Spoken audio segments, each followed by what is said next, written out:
We still lack so many details regarding the novel 2019 coronavirus, and honestly, I simultaneously one of the best and worst resources in this particular discipline.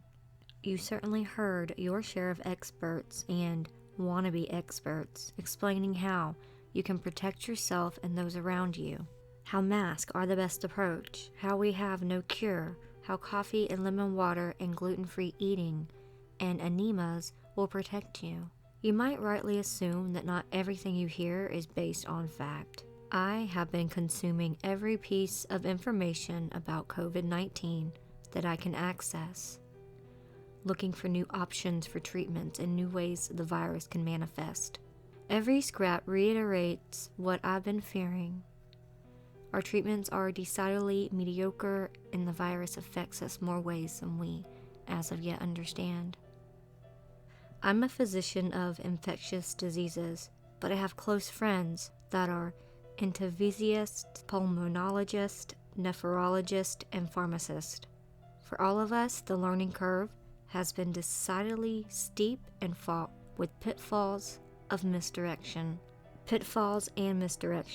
Who knew hydroxychloroquine was so useless and that steroids were so great? We've taken anticoagulation for everyone in stride. We understand how to position people so they can oxygenate better. But there are so many unknowns, so many unanswered questions, and it is terrifying. For example, who dies from this? We have no determinants for prognosis. We have risk factors, sure, but no one knows how quickly someone will crash when they roll in through the emergency room doors. Might be a day, might be 3 weeks. For example, what can't this virus cause? There's a typical presentation of that strangling inability to breathe, sure, but then there are the patients whose heart muscle just gives out. Kidneys fail for some and not others. We're working on identifying the signs of what's to come, but it is frustratingly vague. So imagine my profound lack of surprise when my nephrologist friend Kebri texted me asking about new presentations of COVID. Kebri, a veritable platinum mine of experience, had seen firsthand the ravages of malaria and Ebola by virtue of his training. He, among all other physicians in my community, was uniquely suited to monitor the progression of the viral syndrome and deduce who would crash next. He was keenly interested in why some kidneys failed completely and others emerged unscathed. But from the beginning of this pandemic, he also just seemed unnerved, ready for the other shoe to drop and ready for society to drop with it. Whenever I had the fortune of discussing a mutual patient, he always ended the conversation with a comment that, despite his velvety West African base, seemed out of place. I'm waiting for my fears to seem silly.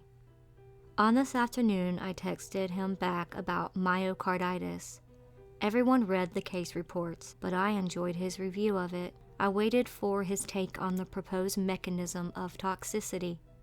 I would have to keep waiting. He wanted to meet and discuss an anomaly. Kebri did not enjoy interrupting rounds for pedantic conversation, so I felt concerned for his sake. When I found him in the corner of the ICU, glaring through the glass door at a poor intubated elderly lady who came in 6 days ago with worsening shortness of breath. He was sweating profusely, with pooled moisture staining the lower back of his polo. His N95 mask obstructed much of his expression, but the furrow in the tense jaw related his frustration.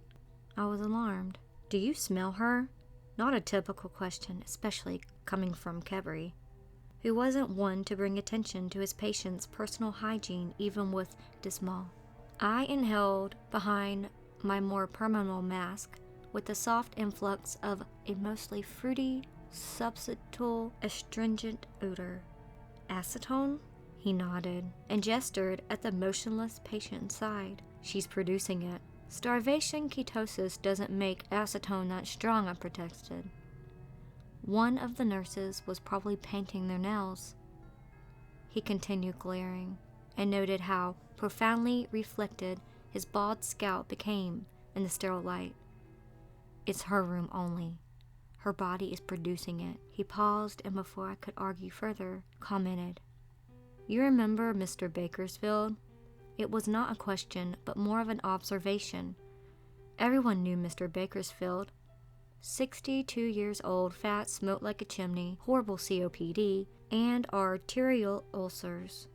When he was first admitted for shortness of breath and COVID, he kept sneaking outside to smoke. He came into the ICU last week on high-flow oxygen because he kept pulling off his canola, telling the nurse that he felt like he would explode. Around 4 a.m., after 2 days in the ICU, a loud bang was heard, with a shower of sparks into the hallway.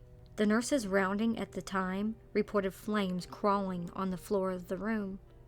Security was prompt to respond and extinguished the fire, but not before Mr. Bakersfield was burnt into a piece of beef jerky from the waist up. A committee was naturally formed the next day to perform root cause analysis. The results of their million-dollar investigations were not yet public. However, the rumors circulating suggested that Mr. Bakersfield had managed to reach his cigarettes from his ICU bed, had failed to understand the dynamics of oxygen and fire. Similar occurrences had happened before. Most of our firecrackers just came in with melted plastic in their nostrils, charred lips, and a sense of shame. Cadbury paused while I recollected the details and followed. The only pack of cigarettes in his room was in his shirt pocket in the closet. It was not opened. I stammered, processing. He used my confusion to continue.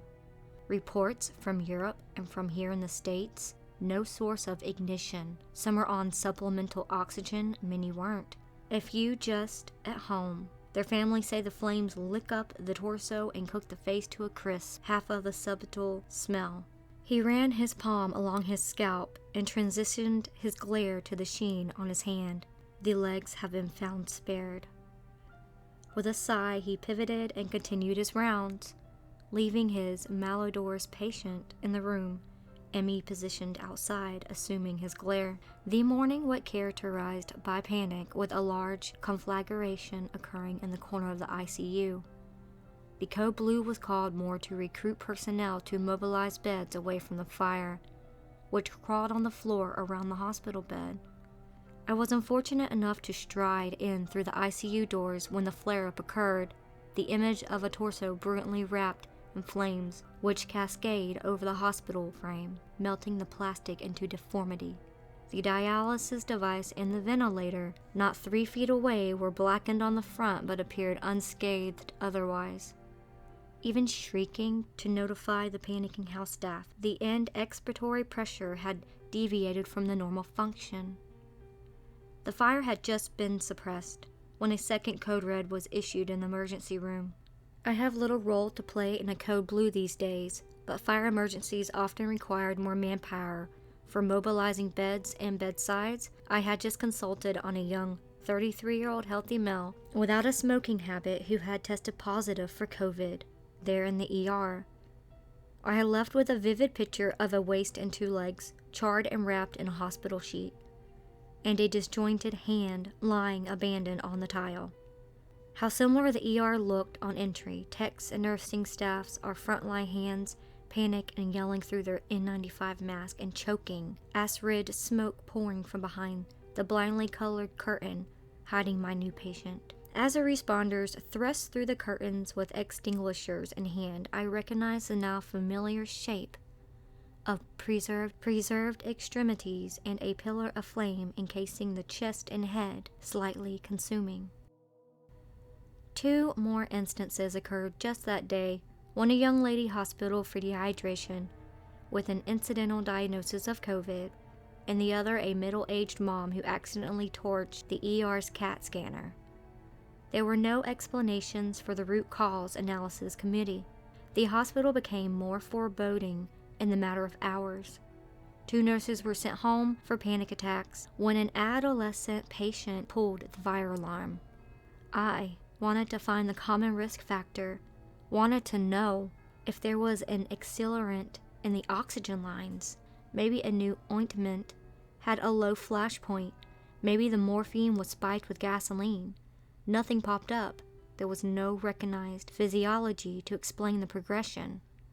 Kevry sat next to me in the lounge, still furrowed, still glistening. He seemed more stressed than yesterday, conveyed by his upright posture and his pulled jaw. But he was ruminating on a thought. Kevry was better read than any MD who would encounter in the halls of the hospital. We all suspected his insight could morph our entire understanding of what had transpired. He leaned forward, resting his masked chin on his knuckles, and asked, "What do you know about spontaneous human combustion?"